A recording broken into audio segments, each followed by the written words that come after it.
Today I'm unboxing the July 2024 Freckled Fawn Kit. Take a look at everything inside and go ahead and make a project with it. I hope you'll join me. So welcome to Crafty Soup. My name is Misty, where I play with paper and create projects that make my heart happy. So here is my Freckled Fawn Kit, and it actually came in this package from the post office saying, sorry about the damage, but all I could see here was one little crack in the package, and I'm assuming that's not going to actually cause damage to the things inside. So we'll go ahead and open this up and see what happens when we get into it.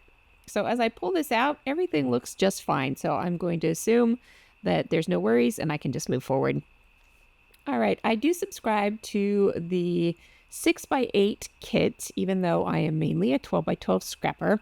This package of die-cut ephemera is not included in that kit, but everything else is. So the beautiful thing about Freckled Fawn is that you can subscribe to whatever you wish, and you can mix and match products to your needs. So I do have a coupon code down in the description. If you're interested in anything you see here or anything else from Freckled Fawn, go ahead and use that code and grab yourself some goodies. So that is a beautiful ephemera pack of flowers. And then the main kit always includes wood veneer. We have some puffy stickers. This time we've got some hearts. Sometimes it's enamel dots. We always have chipboard pieces. These are stickers and they always include the month number. So if you are doing like a pocket style documenting, that will work well for that style of documenting. Cardstock stickers are always included. We have 2 sheets here. I'm liking that some of them are bigger this time around because that lends itself to layering. You get 2 sheets of cardstock alphas, and you always have plenty of letters to spell out whatever you need. And then 1 sheet of puffy stickers so you can mix and match titles, which I absolutely love to do. And then the 6x8 papers, which is always 2 sheets of each print. And I will show you both sides here as we go. And even though I'm a 12x12 scrapper, I have no problems using these smaller size papers, and I love the cost savings of getting a smaller kit and not having to pay shipping on the larger 12x12 papers. So let's go ahead and dive into a project.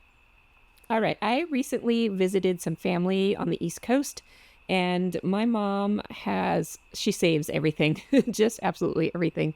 So she tried to send me home with a whole bunch of stuff, but I couldn't take it because I did have to pack it in my suitcase to fly back home. But I picked up a couple of lightweight things from her, including these photos from the summer before I started college, and we went to visit the college campus.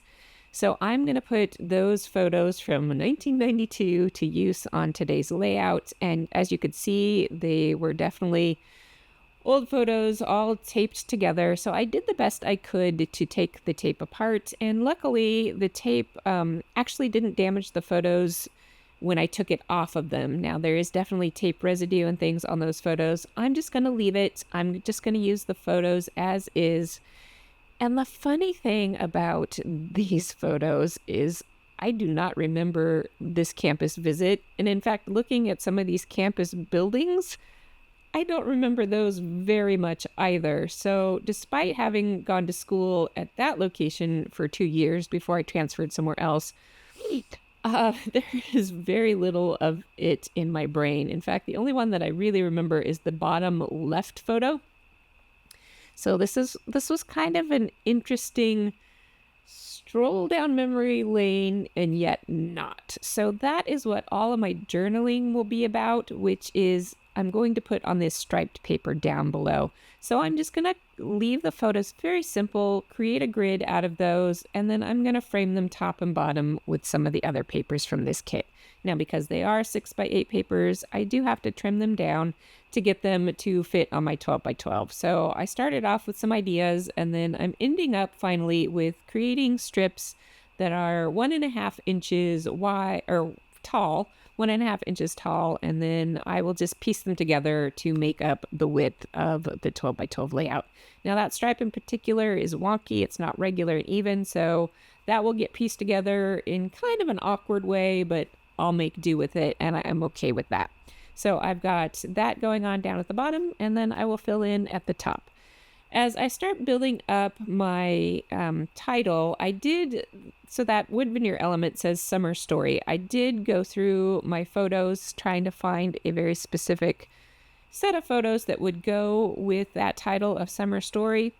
And because these photos were front and center in my story album, I decided to make this title work with this. So I'm pulling out the blue letters and writing classic summer story, both because it's classic to my history and it's also classic for a lot of high schoolers who are heading off to college to go on these college campus tours, either to try and decide where they want to go, or once they've chosen a campus, to go check it out in person and kind of get to know the campus. Now, this was in the days where we didn't have virtual video visits to campuses. We had paper catalogs that showed off a couple of pictures of the campus, and that was about it. So actually going in person was definitely more classic back then.